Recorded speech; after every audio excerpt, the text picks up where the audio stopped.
नमस्कार साथियों। अक्सर यह देखने में आता है कि वह लोग जो युवा हैं और बहुत अधिक जोखिम लेना चाहते हैं, वह म्यूचुअल फंड में निवेश के लिए स्मॉल कैप फंड्स को ढूंढते हैं। और वह इस तरह से उनको ढूंढते हैं जैसे कि बेस्ट म्यूचुअल फंड्स ऑफ 2021 या best small cap fund of 2021 या best small cap fund of 2020। इस तरह से उनका सर्च का पैटर्न होता है और वह एक ही साल के रिटर्न के अनुमान पर यह निर्धारित कर लेते हैं कि हाँ, यह फंड अच्छा है या यह फंड बुरा है। परंतु मैं आपको बता दूं, ये तरीका बिल्कुल भी ठीक नहीं है और हम आगे इस विषय में और भी बात करेंगे। पर इस वीडियो में हम स्पेसिफिकली बात करेंगे एसबीआई के म्यूचुअल फंड के बारे में। तो आइए जल्दी से शुरुआत करते हैं इस वीडियो की और जानते हैं कि एसबीआई म्यूचुअल फंड का क्या परफॉर्मेंस रहा, क्या रिटर्न रहा, क्या एयूएम है, इस म्यूचुअल फंड ने किन स्टॉक्स में निवेश किया है, उन कंपनियों की स्थिति क्या है। तो इस तरह से हम डिटेल रिव्यू करेंगे एसबीआई स्मॉल कैप फंड का। तो अब सबसे बड़ा सवाल कि स्मॉल कैप क्या है। तो वह स्टॉक्स या वह कंपनियां जो स्टॉक मार्केट में 250th के बिलो रैंक कर रही हैं, उन्हें हम स्मॉल कैप कहते हैं। एक और डेफिनेशन है जो ये कहती है कि वह कंपनियां जिनका मार्केट कैपिटलाइजेशन 5,000 करोड़ से कम है, वह भी स्मॉल कैप कहलाती हैं। अगर यह कंपनियां अच्छे से मैनेज रहती हैं लंबे समय तक, तो यह मिड कैप भी बन जाती हैं और कुछ सूरतों में यह कंपनियां लार्ज कैप बन जाती हैं। तो यह तो हुई बात स्मॉल कैप किसे कहते हैं। सीधी सी बात है, वह म्यूचुअल फंड्स जो इस तरह के स्टॉक्स में निवेश करते हैं, उन्हें स्मॉल कैप फंड्स कहा जाता है।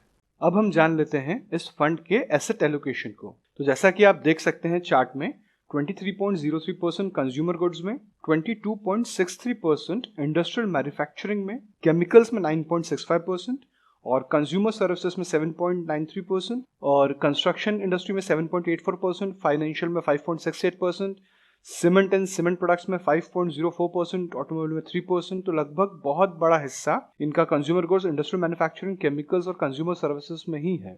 अगर हम स्टॉक्स की बात करें तो 3.88% एलगी इक्विपमेंट्स में, कार्बोरेंडम में 3.71, जेके सीमेंट में 3.39, शीला फोम में 3.30, वी गार्ड में 3.28, फिनोलेक्स में 3.13 और कल्पतरु पावर ट्रांसमिशन और वी मार्ट में लगभग 6% का निवेश कुल मिला के किया गया है। तो आप देख सकते हैं कि इस फंड का जो मेजर जो इन्वेस्टमेंट है वह स्मॉल कैप्स में है और कौन कौन से स्मॉल कैप्स में है, और लगातार ये स्मॉल कैप्स अच्छा परफॉर्म करते आ रहे हैं।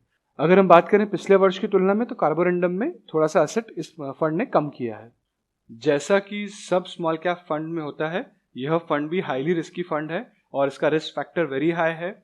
अगर हम बात करें इस फंड के लॉन्च से अभी तक रिटर्न की, तो 9 सितंबर 2009 से अभी तक इस फंड ने 21.05% का रिटर्न दिया है और पिछले वर्ष की तुलना में इस वर्ष इसका एयूएम बढ़कर 10,191 करोड़ हो गया है और यह एयूएम 30 सितंबर 2021 तक का है।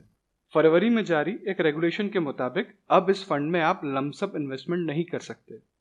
अब इस फंड में एकमात्र एसआईपी के माध्यम से ही निवेश किया जा सकता है और उस एसआईपी का न्यूनतम मूल्य 500 रुपए और अधिकतम मूल्य 5,000 रुपए हो सकता है।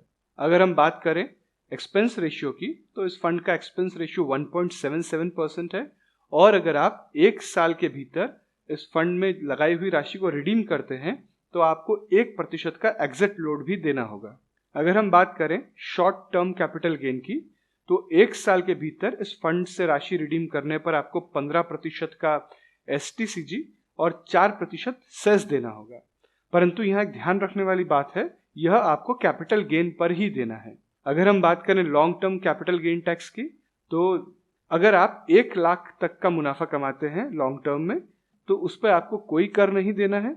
परंतु अगर आपका एक वित्तीय वर्ष में मुनाफा 1 लाख से ऊपर चला जाता है, तो आपको 10% प्लस 4% सेस देना है। तो यह तो हुई टैक्सेशन से जुड़ी हुई बातें, फंड का एसेट साइज, फंड का एयूएम, एसआईपी का अमाउंट और इसका अभी तक का रिटर्न। अगर हम नजर डालें इस फंड के एसआईपी रिटर्न पर, तो मान लीजिए अगर आपने इस फंड की लॉन्चिंग के समय इसमें 5,000 रुपए की एसआईपी की होती, तो आपके निवेश का कुल मूल्य होता 7,25,000 और अगर हम इसके ग्राफ को और इसके रिटर्न को ट्रैक करें, तो उस निवेश का मूल्य आज की तारीख में 37,32,565 रुपए होता। तो कुल मिलाकर यह फंड लंबे समय के लिए निवेश करने के लिए बेहतर विकल्प है। अगर आप एग्रेसिव इन्वेस्टर हैं और अगर आप बाजार के उतार चढ़ाव से नहीं घबराते, तो इस फंड में आप निवेश करके अच्छा मुनाफा कमा सकते हैं।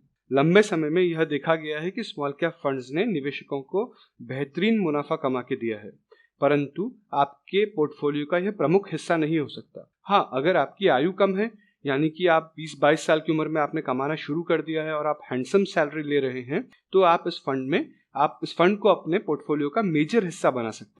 परंतु आपको यह ध्यान रखना है कि उम्र बढ़ने के साथ साथ और भविष्य की ज़रूरतों को मद्देनजर रखते हुए आपको अपना पोर्टफोलियो रिस्की फंड से शिफ्ट करना चाहिए, जिससे कि आपको जब भविष्य में उन पैसों की ज़रूरत पड़े तो आप उसका मैक्सिमम आउटपुट या मैक्सिमम रिटर्न ले पाएं। तो अगर आप मार्केट के जोखिम से नहीं घबराते, आप एग्रेसिव इन्वेस्टर हैं, तो यकीन मानिए यह फंड आपको लंबे समय में बेहतरीन रिटर्न दे सकता है। मैं आशा करता हूँ आपको हमारा वीडियो पसंद आया होगा। हमारे वीडियो के अपडेट्स पाने के लिए कृपया चैनल को सब्सक्राइब करें और बेल आइकन पर क्लिक करना ना भूलें। Thank you.